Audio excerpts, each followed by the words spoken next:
hari ini apa nih agendanya? Hari ini saya dengan Ibu Mintarsi dipanggil oleh penyidik untuk dimintai keterangan dan Ibu akan menuangkan serta menandatangani keterangan tersebut. Adapun yang menangani adalah dari unit 4 Baris Krim Polri.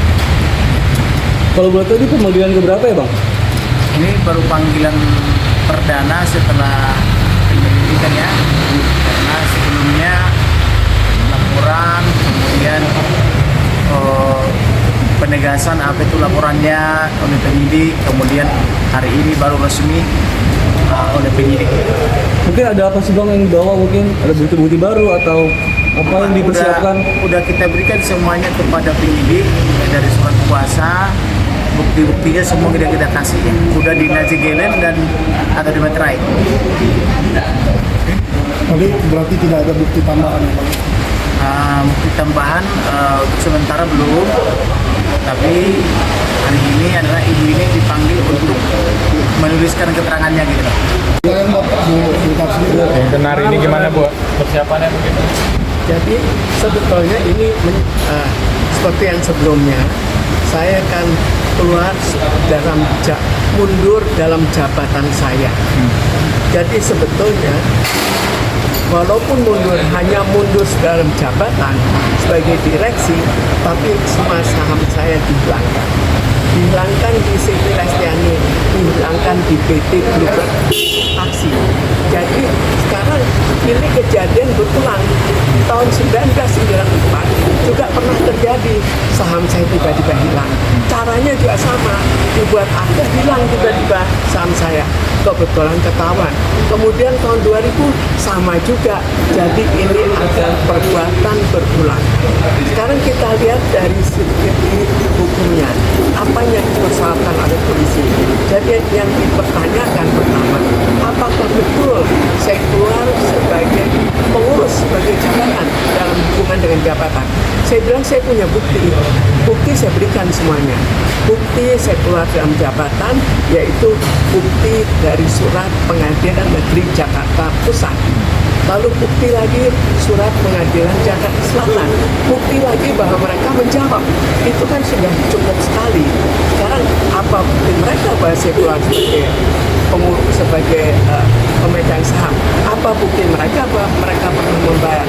Apa bukti mereka bahwa ada akte dalam hubungan dengan hal itu? Lalu kita lihat prosesnya. Prosesnya itu pertama, karena saya terlalu banyak teror terhadap pemegang saham lain juga, pemegang saham lain dilakukan tindak kekerasan. Kemudian terhadap saya dilakukan upaya penculikan, masih macam-macam yang lain. Kan bagi saya terlalu menakutkan. Karena terlalu menakutkan, saya secara langkah demi langkah, saya mundur dulu sebagai pengurus. Mundur sebagai pengurus, seluruh saham saya bilang dibuatkan akte. Sekarang kita lihat sampai seberapa jauh akte itu sah. Pertama, saya kok keluar, kenapa kok bisa keluar akte, saya tidak dilibatkan. Lalu kita lihat, kalau tidak dilibatkan, bagaimana akte dibuat? Akte dibuat dengan banyak pasal-pasal yang dilanggar. Melanggar pasal 3, pasal 4, pasal 5, pasal 6, lalu pasal 12, pasal 15, pasal 17. Hanya ada 17 pasal, kok sekian banyak dilanggar? Apakah boleh? Lalu sekarang kita lihat dalam setiap akte, itu ada apakah ilegalisir atau tidak. Untuk CV dilegalisir di PN Jakarta Pusat, tidak dilegalisir, jadi akhirnya kan tidak sah. Karena tidak sah, dibuat akte lagi itu untuk menghilangkan jejak. Dibuat CV ini berubah menjadi PTCV. Jadi ada CV, ada PTCV. CV-nya harus disahkan di PN Jakarta Pusat. Untuk PT-nya harus di Kemenkumham. Kedua-duanya tidak mensahkan dan bahkan menulis kenapa tidak disahkan. Tapi ini berlanjut lagi itu 2002 tuh. Akhirnya ditunggu terus pada 2013 tiba-tiba mereka bikin lagi manuver ketiga. Manuver ketiganya apa? Dibikin daftar pemegang saham secara pribadi. Akan ada dari negara, ada pribadi. Pribadi itu hanya untuk intern. Pribadi itu merubah saham saya. Tapi kenapa itu diterima? Jadi ini juga yang kita persoalkan dan saya jadikan barang bukti bahwa memang mereka telah melakukan penggelapan.